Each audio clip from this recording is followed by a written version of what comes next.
دا چې جاب سرچینګ وکړو او اپلای وکړو. زه به پرون ما فقط مثال ورته ویل، نن به زه یو 2-3 پوزیشنونو ته اپلای وکړم. صحیح دی؟ د دې لپاره چې ورسره بلد شو او مختلفو سایټو کې.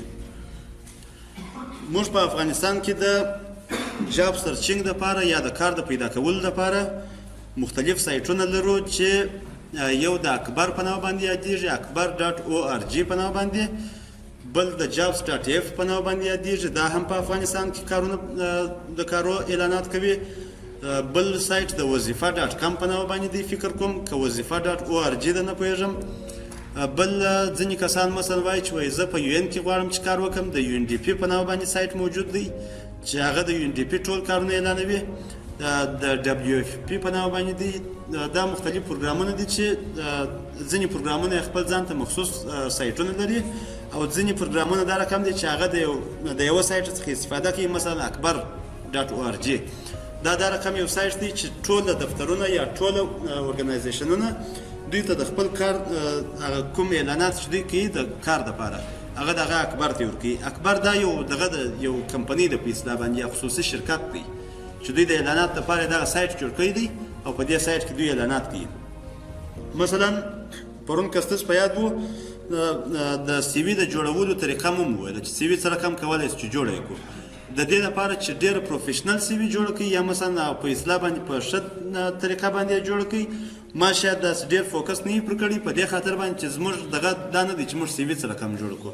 هغه د سافټ سکیل په نامه باندې چې پرون ما درته وویله چې د سافټ سکیل په نامه باندې پروګرام دی، په هغه کې غواړو چې کولی شو چې جوړ یې کړو، یا طریقه یې درته ښوولی شي چې څه رقم کولی شي چې استفاده وکړي او څه رقم کولی شي چې جوړ یې کړي. ما فقط لنډې ترکیب درته وویل چې یو د ګوګل څخه تاسو د سی وي فارمټ ډاونلوډولی شئ او یو هم د ورډ څخه کولی شئ چې د سی وي فارمټونه واخلئ. په ورډ کې هم پری ډیفاینډ پکښې کې دي د سی وي فارمټ، دا چې څه رقم دغه کېږي. دا مو پرون فکر کوم وم ویله، کله چې زه ورډ ډاکومنټ خلاص کړم په دغه ځای کې دا د سی وي یو فارمټ دی، نور فارمټونه هم شاید پکښې کې مختلف فارمټونه، او یا د دې ځای څخه به موږ دغه وکړو د ام سی وي، دا به سرچ کړو. صحیح دی؟ دا سی وي و کور لیټر دا یو فارمټ دی. دا هم د ریزیوم یا د سی وي یو فارمټ دی چې کولی شئ چې د دې څخه هم استفاده وکړئ. دا تقریبا یو دا ښه دغه ده په اصطلاح باندې ښه سی وي ده تقریبا. اول په دې ځای کې خپل نوم نوشته کوئ. صحیح دی؟ مثلا دیم جمال الدین ملت، ورپسې په دې ځای کې مثلا خپل د ټلیفون نمبر، خپل ادرس د ټلیفون نمبر او ایمیل نوشته کوئ. خپل ابجکټیوز کوم ابجکټیوز ته لري هغه کولی شئ چې نوشته یې کړئ. په دې ځای کې ایکسپیرینس د کم تاریخ څخه تر کم تاریخ پورې، په دې ځای کې ډېر شته چې د کم تاریخ څخه تر کم تاریخ پورې تا کار کړی دی، په کومه کمپنۍ کې دې کار کړی دی.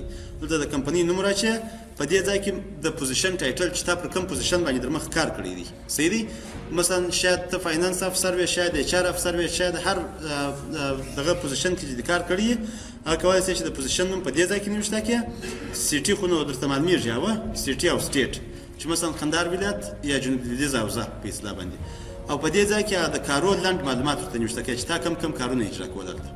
دا د یوه کار دپاره دی، دا د دوهم کار دپاره دی، دا د درېیم کار دپاره دی، دا د څلورم کار دپاره دی. که چېرې تا 3 کاره کړي وه کولی شئ چې د دې ځای څخه دغه ساحه چې ده مثلا دا ډیلیټ یې کړې ځینې، یا مثلا تر دې ځایه پورې کولی شئ چې ځینې ډیلیټ کړې، یا مثلا هغه اول هم ډیلیټ کړې که چېرې تا هېڅ اکسپیرینس نه درلودی په اصطلاح باندې.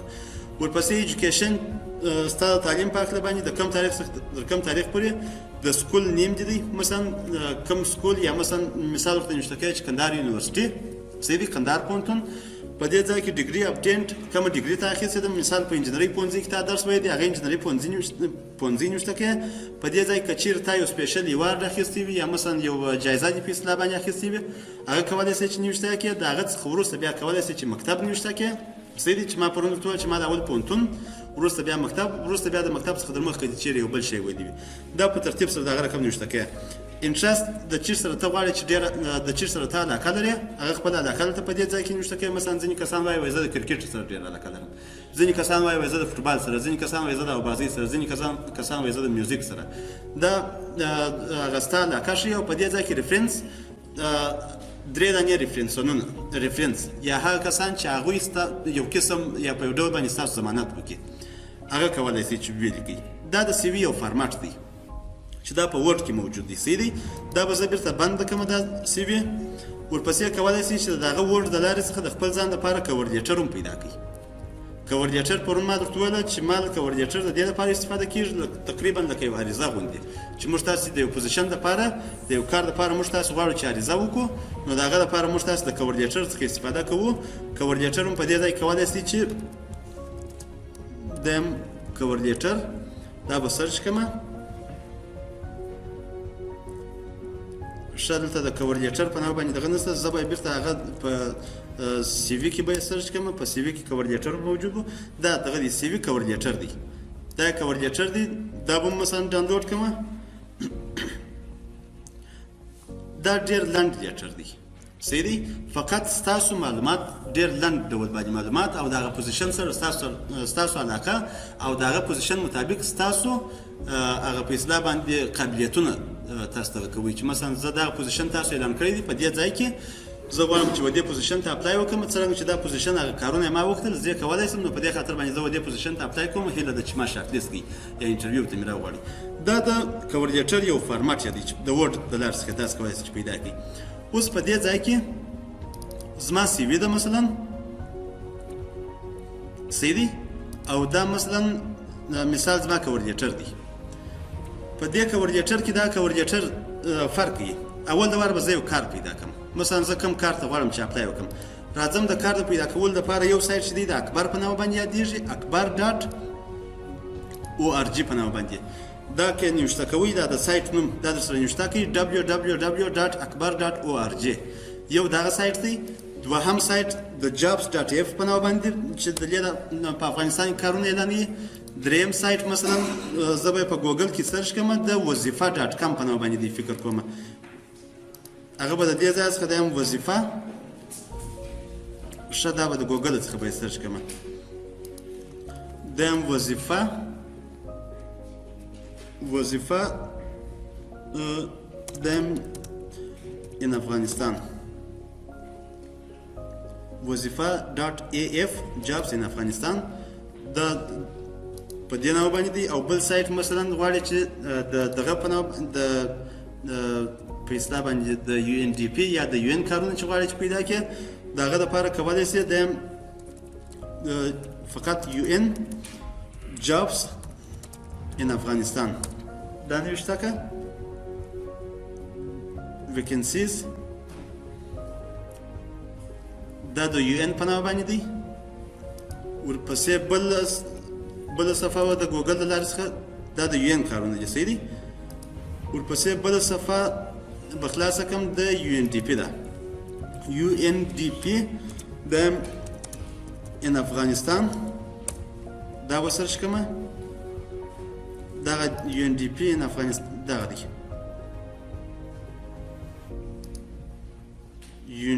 jobs UNDP in افغانستان. دا د UNDP مربوط کم کارونه چې دوی اعلان کړي دي هغه په دې ځای کې اعلانېږي. نور سایټونه هم شاید موجود وي چې هغه مثلا موږ شاید نه وي استعمال کړي.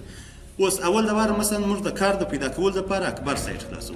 اکبر سایټ چې مو خلاص کړئ دا ساعت دا دغه راکښته کړئ دا فقط د اکبر په باره کې معلومات دي د دې سایټ په باره کې. د دې لپاره چې ته په کار پسې ګرځې راسه پر جاب سنټر باندې کلیک وکړه ته پر جاب سنټر باندې کلیک وکړه. دا لیست درته خلاصېږي. دا لیست چې خلاص شو په دې لیست کې مختلف پوزیشنونه په مختلفو ولایتو کې او د مختلفو دفترو مربوط دي. دا کولی شي چې په دې ځای کې پیدا کړي.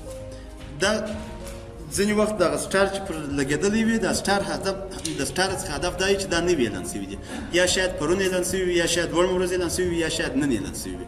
نو په دې خاطر باندې سټار ورته لګېدلی دی چې دا نوي اعلان شوي دي.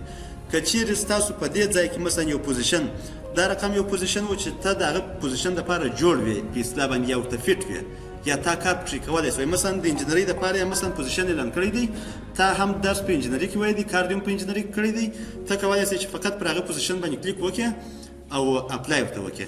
مثلا که دې چیرې په دې پوزیشنو کې مثلا کوم پوزیشن نه خوښ یا مثلا دا رقم پوزیشن نه و چې هغه دې ته اپلای ورته وکړې ته غواړې چې په یو مخصوص ولایت کې د کار دپاره اپلای وکړې د هغه دپاره راځې پر بای لوکیشن باندې کلیک کوې راځې مثلا د قندهار کې غواړې چې کار وکړې فقط هغه ولایت سلیکټ یې دی د قندهار ولایت مربوط ټول کارول لیست درته خلاصوي دغه دی دا کارونه دا رقم دي چې په ټیټاټیک کې اعلان شوي دي پرون ما درته وویله د ټیټاټیک ته چې ډېره ښه پروژه ده نه پوهېږم چې د 2000 کاله پورې دکه در څو کاله پورې معاشات یې هم سم معاشات دي دوی دغه CMS اډوایزر دا اعلان کړی دی په دغو ولایتو کې غواړي یعنی ټول ولایتونه نو په دې ځای کندهار هم شامل دی په دې خاطر باندې د کندهار لوکیشن هم درته راوستی دا هم د ټیټاټیک دی دا هم په دغو ولایتو کې اعلان کړی دی کندهار هم پکې شامل دی په دې خاطر باندې د کندهار په لیست کې راولي دا هم ټیټاټیک کې دی خو دا یوازې په کندهار کې اعلان شوی دی د هغسې په ترتیب سره تر اخره پورې چې کوم پوزیشن ته ورته فیټ وي هغه پوزیشن ته کولی شي چې اپلای وکړي صحیح دی ورپسې مثلا ته غواړې چې د ولایت په سطح باندې نه ته وایې چې زه د افغانستان په هر ولایت کې کار کوم او یو مخصوص بخش ته غواړم چې کار پرې وکړم د هغه دپاره راځې دلته هغه بخش سلیکټ یې مثلا غواړې چې په بانکینګ کې کار وکړې په مارکیټینګ کار وکړې په اکاونټینګ کې کنسلټنټ کې کار وکړې یا مختلف ډولونه دي د کار کټګوریانې دي مثلا په ټرینینګ کار کې کمیونیکیشن کې اګریکلچر کې هغه کسان چې مثلا د زراعت پوهنځي څخه فارغ شوي دي شاید په زراعت پوهنځي کې په تاسو کې دا رقم کسان وي چې زراعت پوهنځي وایي دلته د زراعت پوهنځي مطابق ټول کارونه کولی شي چې پیدا کړي صحیح دی دا والیو چین افسر دی دا په کابل کې اعلان شوی دی دا CMS اډوایزر دی دا هم په زراعت کې دی په کندهار کې هم شته او په دغه ټول ولایتو کې یو پوزیشن اعلان کړی دی په دې ځای کې ګورې چې کوم پوزیشن چې ته ورته فیټ یې یا ستا کار مثلا ته غواړې چې په هغه کار پسې وګرځېږې هغه کار سلیکټ یې مثلا زه راځم زه به راسم کندهار به سلیکټ کړم صحیح دی دا هم کندهار دا به سرچ کړم کنټینیو زه غواړم چې یوازې مثال په کندهار کار وکړم خو دغه په فکر کې مه انسټالوئ چې زه حتما باید په یو مخصوص ولایت کې کار وکړم ولې که چیرې تاسې ولایت انتخاب کړئ او دغه مو انتخاب کړئ مثلا زه په دې ځای کې به دغه کړم سلیکټ آل کړم په کندهار کې یوازې ښه دا د کندهار مربوط پوزیشنونه دي که چیرې تاسو په خپل فکر کې دغه انسټال کړئ چې زه حتما په کندهار کې کار کوم تاسو په کندهار کې ګرځئ هغه ستاسو د خوښې مربوط پوزیشن شاید په کندهار کې نه وي یا مثلا وي تاسو 10 وارې نه چې 100 وارې هم اپلای ورته وکړئ شاید یو بل څوک سلیکټ شي او بل د اپلای څخه هېڅ وخت مخ مه اړوئ اپلای حتما کوئ که چیرې یوه پوزیشن ته اپلای وکړئ دوو ته اپلای وکړئ درو ته اپلای وکړئ حتما دا نه دی چې د اول پوزیشن ته اپلای وکړئ ته به حتما سلیکټېږي یا دستي به تا ته زنګ وایي چې راسه انټرویو ته په اول کې زنګ درته ونه وایي په دوهم کې درته ونه وایي په درېیم کې درته ونه وایي اخر به داسې یو حالت ته رسېږي چې حتما زنګ درته وایي یعنې دغه ناامیدي دغه مه کوئ چې تاسو ناامیده کېږئ په اصطلاح باندې ما فکر کوم دا دغه به مې درته کړي دا د KFC ده KFC نفر چې په ټوله دنیا کې اوس دغه شته هوټلونه یې شته یا برانډ یې شته دغه نفر را ولاړ شو د KFC په نامه باندې په کور کې چرګ پوخ کړي زر کورو ته ولاړ د هر کور دروازه چې بیروټه کول یو هم نه ځینې نیوي بیخي ډېر مایوس په یو زر څوم کور کې و اخره دا چرګ یې خرڅ کړي وارې کوي اوس هغه وګورئ په ټوله دنیا کې برانډ چلیږي او نوم یې په ټوله دنیا کې پروت دی نو ناامیدي مه کوئ چې مثلا یو پوزیشن ته اپلای وکړي دا ولا نه اوسو بل ته نه کوم یا ته دا فکر کوې چې مثلا په هر ځای کې واسطه ده واسطه نه ده حتما دا ټول انلاین کارونه دغه کېږي اعلانېږي که چیرې ستا هدف دا وي چې واسطه ده په هغه دفتر کې بیا کوښښ وکړه ځینې وخت یو بل شی مې هم را په یاد شو ځینې وخت موږ دا رقم کوو چې مثلا یو دفتر دی مثال دا ټیټاټیک زه اول د واره په ټیټاټیک کې پوښتنه کوم چې زه شناخته لرم انډوال لرم که نه لرم که مې چیرې شناخته درلودی زه اپلای ورته کوم که مې نه درلودی اپلای نه ورته کوم تاسو تر هغه وخته پورې چې اپلای نه یې کړئ د شناخته پوښتنه مه کوئ اول د وارې اپلای وکړئ اپلای چې مو وکړئ وروسته که چیر امکان و شاید پیدا شي ځینې وخت دا رقم پېښه شوي چې مثلا د پوزیشن وخت نه تېر شوی یا پوزیشن وخت تېر شي یو څوک تا ته وایي چې وایي په دا دفتر کې دا پوزیشن اعلان شوی و یا زموږ په دفتر کې مثلا اعلان شوی دی ته به دا دغه کوې چې وایي کاشکې ما اپلای ورته کړی وای اوس بیا وخت هم نه وای راڅخه تېر دی شناخته خو یعنې اپلای حتما کوئ صحیح دی شناخته بیا که چیرې او شناخت هم دا رقم شناخت پسې مه ګرځئ چې هغه تا کامیابه کړي شناخت لپاره دا رقم په شناخت پسې ګرځئ چې هغه فقط تا د امتحان و پروسې ته داخل کړي نور ته پوس بیکار دي پوسو زموږ ستاسې په ټولنه کې دغه بیخي ډېر دي دا انتقادونه چې ولا دلته دغه لیاقت ته نه ګوري بس فقط شناخت ته ګوري اوس ته څه خبره چې مثلا تم واره د انټرویو دې ورکړله یو بل نفر هم د انجینرۍ څخه فارغ شوی دی هغه هم واره د انټرویو یې ورکړله شاید د هغه انټرویو ډېره شوي درته دلته هدف دا نه دی چې هغه شناخته و حتما یا هغه واسطه درلوده پر ځان باندې کار به کوو چې وروسته بیا دغه سلیکټ شو صحیح دی